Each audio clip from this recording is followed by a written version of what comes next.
Bonjour, M. Zanetti. Merci d'accepter pour notre lectorat de Principal à gauche cette entrevue. Ça fait plaisir. Alors, vous êtes député du comté de Jean-Lesage. Limoilou est au cœur de ce quartier-là. Nous sommes sur la ligne de piquetage du cégep Limoilou. J'imagine que c'est important pour vous d'être ici aujourd'hui. Pourquoi?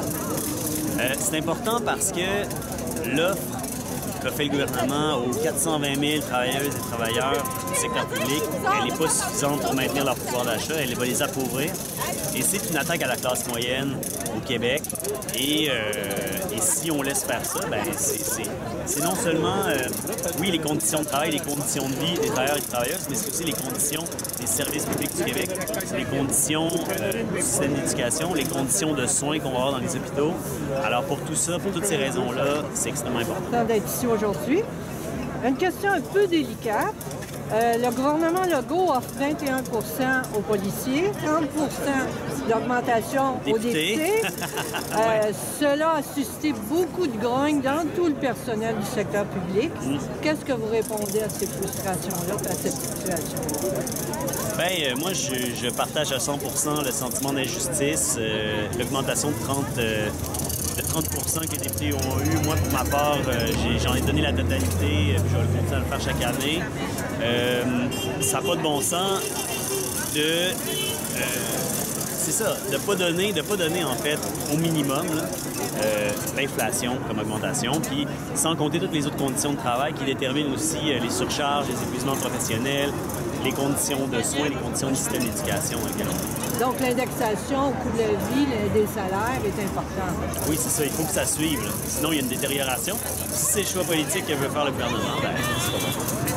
OK. Le gouvernement Legault ne fait pas juste des offres limitées au secteur public, il réorganise aussi. En santé, c'est la loi du V. Et en éducation, la réforme de Drainville. Pouvez-vous nous dire juste en quelques mots les grandes lignes de ces réformes-là? Bien, le projet de loi en santé, c'est un projet de loi qui va essentiellement centraliser le pouvoir au ministre et en même temps le déresponsabiliser des PVU qui va se passer dans les hôpitaux, par exemple.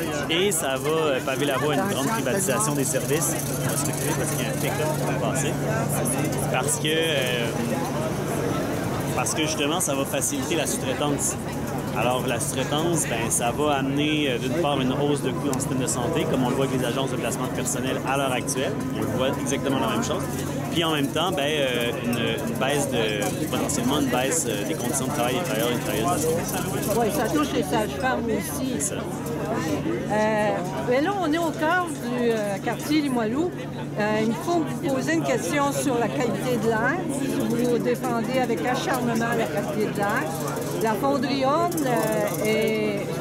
souille la Abitibi-Témiscamingue, mais aussi Limoilou.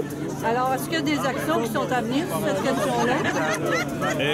Oui, ben moi, je continue à faire une veille. J'avais demandé justement en mai dernier au ministre de l'Environnement de resserrer les normes qui sont permises là, à la papetière White Birch pour émettre des polluants. Ils ont une attestation d'assainissement extrêmement permissive qui est due au fait que c'est une vieille industrie qui ont des espèces de droits acquis.